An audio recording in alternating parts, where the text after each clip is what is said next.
E C ജിയിൽ നമ്മൾ സാധാരണ കാണുന്ന പോലെ അതിൻ്റെ നോർമൽ ഇ സി ജിനെ ഡിഫൈൻ ചെയ്യാനായിട്ട് നമ്മൾ കുറച്ച്, അതായത് അതിനെ മനസ്സിലാക്കാനായിട്ട് കുറച്ച് പാറ്റേണുകൾ നമ്മൾ ഉപയോഗിക്കാറുണ്ട്. അതിലൊന്നാമത്താണ് നമ്മൾ എന്തിനൊക്കെയാണ് ഇത് ഉപയോഗിക്കുന്നത് എന്നുള്ളത്. അപ്പോൾ ഉപയോഗിക്കുമ്പം എന്തെല്ലാം കാര്യങ്ങൾ ശ്രദ്ധിക്കണം. ഒന്നാമത്തത് അതിൻ്റെ ഹാർട്ട് റേറ്റ് ആണ്. ഇ സി ജിക്കുള്ളിലെ ഹാർട്ട് റേറ്റ് ആണ് നമ്മൾ ശ്രദ്ധിക്കുന്നത്.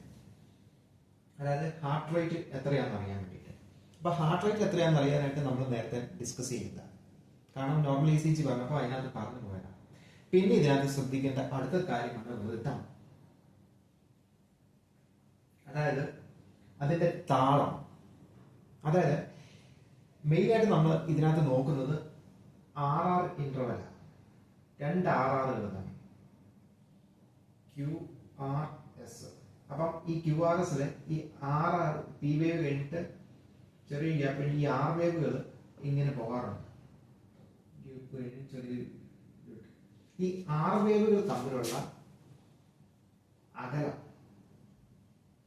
ഇത് ഈ രണ്ടെണ്ണത്തിനിടയിലുള്ള അതേ അകൽച്ച തന്നെയാണ് അടുത്ത രണ്ട് R വേവുകൾക്ക് ഇടയിൽ ഉള്ളത് എങ്കിൽ ഇത് റെഗുലർ ആണ്.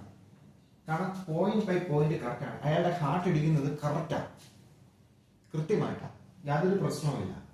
അപ്പം ഈ ഋതം നമ്മൾ ശ്രദ്ധിക്കണം. ഇത് എന്താ? ഇത് നമ്മുടെ മാത്തമാറ്റിക്കൽ കണക്കനുസരിച്ച് കഴിഞ്ഞാൽ നമ്മുടെ ഒരു മൂന്നോ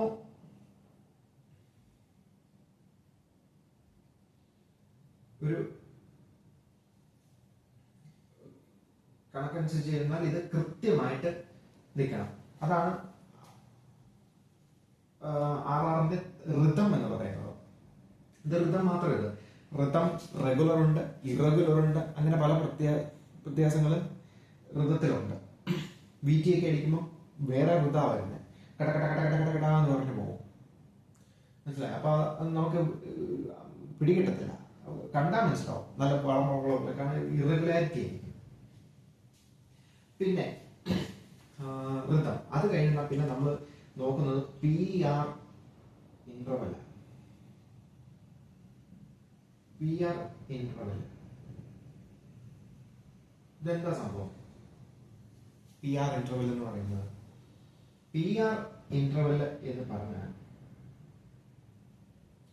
ആദ്യത്തെ പി വേവ് സ്റ്റാർട്ട് ചെയ്യുന്ന പോയിന്റ് തൊട്ട്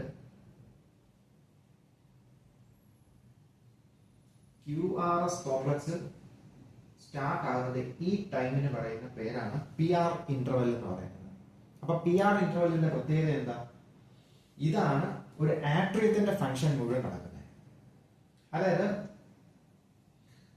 0.12 ടൈമിനുള്ളിൽ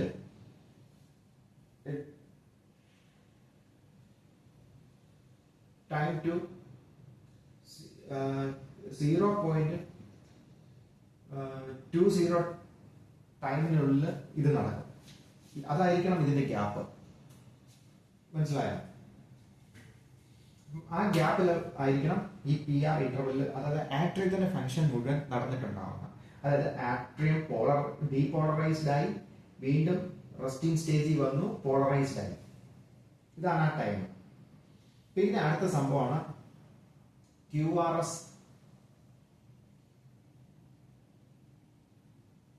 കോംപ്ലക്സ് എന്ന് പറയുന്നത്. ഇതാണ് QRS കോംപ്ലക്സ്.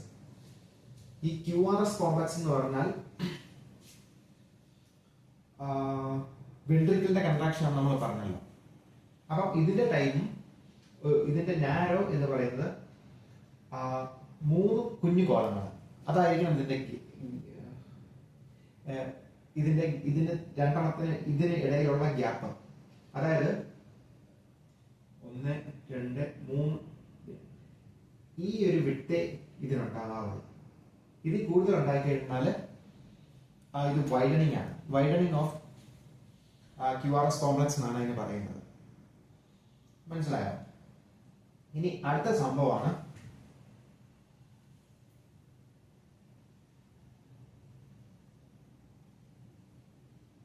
ST സെഗ്മെന്റ് എന്നൊരു പരിപാടിയുണ്ട്.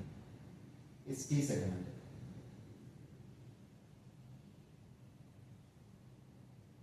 അതായത് നമ്മൾ സാധാരണ കണ്ടിട്ടുണ്ടല്ലോ, സാധാരണ വേവ് പി വേവ്, QRS ഇതിങ്ങനെ ചെയ്തെന്ന് ഇവിടെ നിന്ന് ചെയ്തെന്ന് ഇങ്ങനെ പൊങ്ങി വീണ്ടും ഇങ്ങനെ പോയി ഇങ്ങനെ വന്നിട്ട് ഒരു ടി വേവ്. ഇതാണ് ഇതിന്റെ ഒരു നോർമൽ പാറ്റേൺ. അപ്പം ST സെഗ്മെന്റ് എന്ന് പറയുന്നത് ഈ ഇവിടം തൊട്ട് ഈ ടി വേവ് വരെയുള്ള സംഭവം. മനസ്സിലായി? ഈ സ്ഥലത്ത് സംഭവിക്കുന്നത് എന്താണെന്ന് വെച്ചാൽ ഹാർട്ട് വീണ്ടും പോളറൈസ്ഡ് ആവുക, റീപോളറൈസേഷൻ എന്ന് പറയും. അതായത് ഹാർട്ടിലേക്ക് വീണ്ടും ബ്ലഡ് വന്ന് അടുത്ത സംഭവം സ്റ്റാർട്ട് ചെയ്യുന്നതിന് മുമ്പ് ഹാർട്ട് ഒരു ചെറിയ റെസ്റ്റിംഗ് സ്റ്റേജിൽ റെസ്റ്റ് എടുക്കുന്നത്. ആ റെസ്റ്റ് ആണിത്. മനസ്സിലായി? അത് കഴിഞ്ഞിട്ടാണ് അടുത്ത പി വേവ് ആരംഭിക്കുന്നത്. പക്ഷെ ഈ ST സെഗ്മെന്റിന് ഒരു കുഴപ്പമുണ്ട്. ചില സമയത്ത് ഇതിങ്ങനെ വന്ന് പി വേവ്, അത് കഴിഞ്ഞിട്ട് ചെറിയൊരു ഗ്യാപ്പ്, അത് കഴിഞ്ഞിട്ട് QRS കോംപ്ലക്സ്,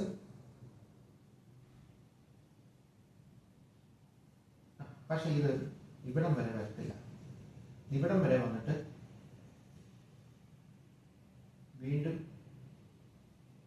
അടുത്ത ടി വേവിലെ റെസ്റ്റ് ഒന്നും കൊടുക്കാതെ ടി വേവിലേക്ക് പോവാം. മനസ്സിലായി? ഇങ്ങനെ എലവേഷനാണ്. ഇതാണ് ST വേവ് എലവേഷൻ എന്ന് പറയുന്നത്. ഇങ്ങനെ വന്നിട്ടുണ്ടെങ്കിൽ എന്താ സംഭവം? അതായത് ഇവിടം വരെ എത്തിയാൽ മാത്രമേ നമ്മുടെ വെൻട്രിക്കലിന്റെ മുഴുവൻ ഭാഗത്തും ഈ നേർവുകൾ പോകുന്നുള്ളൂ. അതായത് ബർക്കഞ്ചി ഫൈബേഴ്സ് വഴി SA നോട് AV നോട് ബണ്ടിൽ ഓഫ് ബർക്കഞ്ചി ഫൈബേഴ്സ് മുഴുവൻ കംപ്ലീറ്റ് ചെയ്യണമെങ്കിൽ വെൻട്രിക്കിൾ മുഴുവൻ കൺട്രാക്റ്റഡ് ആകണമെങ്കിൽ ഈ തരംഗം ഇവിടം വരെ വരണമായിരുന്നു. പക്ഷെ ഇവിടം വരെ വന്നിട്ടില്ല. അതായത് ഈ ഭാഗത്ത് വെൻട്രിക്കിളിന്റെ അവസാന ഭാഗത്ത് എവിടെയോ ഫങ്ഷൻ പ്രശ്നം നടക്കുന്നില്ല. അവിടെ അങ്ങോട്ട് നേർവിനെ കടത്തിവിടാൻ പറ്റാത്ത രീതിയിൽ അവിടെ ടിഷ്യൂസ് നെക്രോസിസ് വന്ന് നശിച്ചുപോയി. ഇതാണ് MI, മയോകാർഡിയൽ ഇൻഫ്രാക്ഷൻ. ഈ ST എലവേഷൻ ഉണ്ടെങ്കിൽ ആ ഭാഗത്തോട്ട് റെസ്റ്റിംഗ് സ്റ്റേജിൽ അവിടെ വരെ തരംഗം ചെല്ലാതെ റെസ്റ്റിംഗ് സ്റ്റേജിലേക്ക് നേരെ പോവാ. അവിടെ ചില ഭാഗങ്ങളിലേക്ക് ചെല്ലുന്നില്ല. അപ്പം MI ഉണ്ടെങ്കിൽ മാത്രമേ അത് അങ്ങനെ സംഭവിക്കത്തുള്ളൂ. പിന്നെ അടുത്ത സംഭവമാണ് ST ഡിപ്രഷൻ. ഇങ്ങനെ വന്നു, പി വേവ്, QRS കോംപ്ലക്സ് ഇങ്ങനെയാണ് കൂടുതൽ താന്നു പോയി, എന്നിട്ട് നേരെ പൊങ്ങി ടി വേവ്. ഇവിടം വരെ സാധാരണ വരേണ്ട ആവശ്യമില്ല. ഇങ്ങനെ ഒന്ന് ടി വേവ് കേട്ടോ. ഇത് ഇങ്ങനെ ഡിപ്രസ്ഡ് ആയിപ്പോയി. ഇവിടം വരെ വരേണ്ട കാര്യമുള്ളൂ. പക്ഷെ അതിലും കൂടുതൽ വന്ന് അവിടെ തിരിച്ചു പൊങ്ങാതെ നേരെ ഇങ്ങനെ, അതായത് നേരെ ടി വേവിലേക്ക് പോവാ. അപ്പൊ അങ്ങനെ വന്നപ്പോ എന്താ? ഡിപ്രഷൻ. കൂടുതൽ താന്നു. കൂടുതൽ താഴാൻ കാരണം എന്നാ? കാരണം ഇവിടെ എത്തിയിട്ട് ഈ സംഭവത്തിന് പോകാനായിട്ട് കൂടുതൽ സമയം, നോർമലിനേക്കാൾ കൂടുതൽ സമയം വേണം. മനസ്സിലായോ? താഴേക്ക് കൂടുതൽ സമയം എടുത്താൽ അത് പോകുന്നത്. എന്നിട്ട് റെസ്റ്റിംഗ് സ്റ്റേജ് ഒന്നും കൊടുക്കാതെ അത് പുറത്തേക്ക് അടുത്ത ടി വേവിലേക്ക് വരുമോ? ഈ റെസ്റ്റിംഗ് സ്റ്റേജിലേക്ക് എത്തുന്നത് ഒരുപാട് താമസം എടുത്താൽ, കൂടുതൽ സമയം എടുത്താൽ. അപ്പൊ അതിന്റെ അർത്ഥം എന്നാ? മയോകാർഡിയൽ ഇസ്ചീമിയ അവിടെ കൊണ്ട് പോകുന്നുണ്ട്. മനസ്സിലായോ? ഇവിടം വരെ ചെന്നിട്ട് തിരിച്ചു പോകണ്ടായിരുന്നു. പക്ഷെ അങ്ങോട്ട് പോകാൻ കൂടുതൽ സമയം എടുക്കുന്ന ആ സമയമാണ് ഈ കൂടുതൽ സൂചിപ്പിക്കുന്നത്. മനസ്സിലായോ? താഴേക്ക്. അപ്പൊ ഒരു 2 ക്യൂബ്സ് ഒക്കെ താഴേക്കാം. എന്നിട്ട് 2-3 ക്യൂബ്സ് താഴേക്ക് വന്നിട്ടാണ് ഇത് പതിയെ പതിയെ കയറി ഇവിടെ വരിക. അപ്പൊ പോകുന്നുണ്ട്, പക്ഷെ പോകുന്നത് വളരെ ബുദ്ധിമുട്ടിയാണ്. അതായത് മയോകാർഡിയൽ ഇസ്ചീമിയ, ഹാർട്ട് അറ്റാക്ക്. അവിടെ ബ്ലഡ് വളരെ കുറച്ച് ചെല്ലുന്നുണ്ട്. അതുകൊണ്ട് ഹാർട്ട് വളരെ പതിയെയാണ് ആ ഭാഗത്തുകൂടി ചെല്ലുന്നത്. മനസ്സിലായോ? അതായത് ഹാർട്ടിന്റെ മൊത്തത്തിലുള്ള പമ്പിംഗ് അല്ല, ഹാർട്ടിന് സപ്ലൈ ചെയ്യുന്ന ആർട്ടറികളിൽ എവിടെയോ ബ്ലോക്ക് ഉണ്ടായി ആ ഭാഗത്തേക്കുള്ള സംഭവങ്ങളെല്ലാം ബുദ്ധിമുട്ടിലായേക്കുക. ഇതാണ് നമ്മൾ ഒന്ന് പഠിച്ചിരിക്കേണ്ടത്. ഇനി അടുത്തതാണ് നമ്മൾ കുറച്ച് ECGനെ അബ്നോർമാലിറ്റി കുറച്ച് 2-3 ഡിസ്കസ് ചെയ്യുക. എന്താണെന്ന് വെച്ചാൽ, ഒന്ന് സുപ്രാ വെൻട്രിക്കൽ ടാക്കിക്കാർഡിയ എന്ന് പറയും. അതായത് ECGയിലെ വേവ് ഒരെണ്ണം വന്നു, പിന്നെ തന്നെ ഇങ്ങനെ ഒരു സംഭവമാണ്. എന്നിട്ട് അടുത്ത വേവ് വന്നു, വീണ്ടും ഇങ്ങനെ ഒന്നും വന്നു, പിന്നെ അടുത്ത വേവ് വന്നു, ഇങ്ങനെ കാഴ്ചയില്ല, ഇങ്ങനെ വന്നു, ഇങ്ങനെ വന്നു, ഇങ്ങനെ തന്നെ ഒരൊറ്റ വേവ് മാത്രമായിട്ട് ഇങ്ങനെ വന്നുകൊണ്ടിരിക്കും. ഇത് നമ്മൾ യോജിപ്പിക്കുന്ന ഇങ്ങനെ അത് കൂടുതലായിട്ട് വന്നുകൊണ്ടിരിക്കും. ഇതാണ് സുപ്രാ വെൻട്രിക്കൽ ടാക്കിക്കാർഡിയ. അത് ഒരു പരിധി കൂടുതൽ ഇവിടെ ഒരു ഹാർട്ട് റേറ്റ് 150 മേളിലായിരിക്കും, 150 200 ഇടയിലായിരിക്കും. ഇതാണ് സുപ്രാ വെൻട്രിക്കൽ ടാക്കിക്കാർഡിയ. ഇങ്ങനെ വന്നിട്ടുണ്ടെങ്കിൽ അതിൻ്റെ പ്രത്യേകത ഇതാണ്. ഒന്നുകൂടി വെച്ച് കഴിഞ്ഞാൽ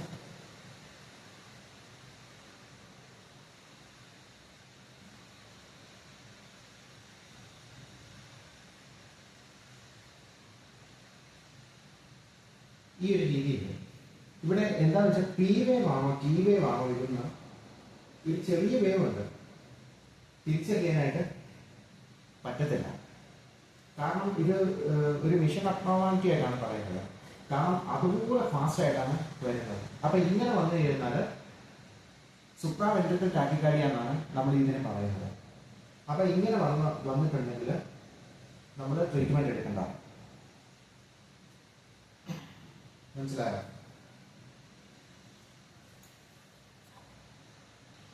അപ്പം ഇതിന് നമ്മൾ രണ്ട് രീതിയുണ്ട്. ഇത് അതായത് ഒരെണ്ണം സ്റ്റേബിളും അൺസ്റ്റേബിളും. സ്റ്റേബിൾ ആണെങ്കിൽ നമ്മൾ വാഗസ് നെർവിനെ ഈ കഴുത്തിൻ്റെ ഇവിടെ മസാജ് ചെയ്ത് കൊടുക്കുകയും, കാരണം വാഗസ് സ്റ്റിമുലേഷൻ ചിലപ്പം അത് കുറച്ചേക്കാം. ഇനി വേറെ സിംറ്റംസോട് കൂടിയാണ് വരുന്നതെങ്കിൽ നമ്മൾ അഡിനോസിനാണ് ഇത് കൊടുക്കുന്ന മെഡിസിൻ. അഡിനോസിൻ അതായത് ആദ്യം 6 mg കൊടുക്കും, പിന്നെ കുറേ കഴിഞ്ഞ് 12 mg കൊടുക്കും. അപ്പോൾ അഡിനോസിൻ എന്ന് പറയുന്ന മെഡിസിൻ്റെ പ്രത്യേകത വളരെ സെൻസിറ്റീവാണ്. 10 സെക്കൻഡ് ഇതിൻ്റെ ആക്ഷൻ നിലനിർത്തത്തോളം. അപ്പം ഇത് കൂടുതലും സെൻട്രൽ ലൈനിൽ കൊടുക്കുന്ന ഒരു മെഡിസിനാണ്. സൈഡിലൊക്കെ ഭക്ഷണത്തോട് ഏറ്റവും അടുത്ത ലൈനിൽ കൊടുക്കേണ്ട ഒരു മെഡിസിനുമാണ് അഡിനോസിൻ. അപ്പം ഇതാണ് ഇതിന് കൊടുക്കുന്ന ട്രീറ്റ്മെൻറ്റ്. അപ്പം ഇത് കൊടുക്കുമ്പം ട്രാഷ്ട്രോളിയൊക്കെ പേഷ്യൻറ്റിൻ്റെ സൈഡിലുണ്ട്. കാരണം എപ്പോൾ വലിയ അറസ്റ്റാണ്, ഇങ്ങനത്തെ ഒരു എമർജൻസി സിറ്റുവേഷനാണ് ഇത്. പിന്നെ അടുത്ത ഒരു സംഭവം എന്ന് പറയുന്നത് ഏട്രിയൽ ഫിബ്രിലേഷൻ. ഏട്രിയൽ ഫിബ്രിലേഷൻ നമ്മൾ പലപ്പോഴും കണ്ടിട്ടുണ്ട്. കാരണം ഹാർട്ട് ഇത്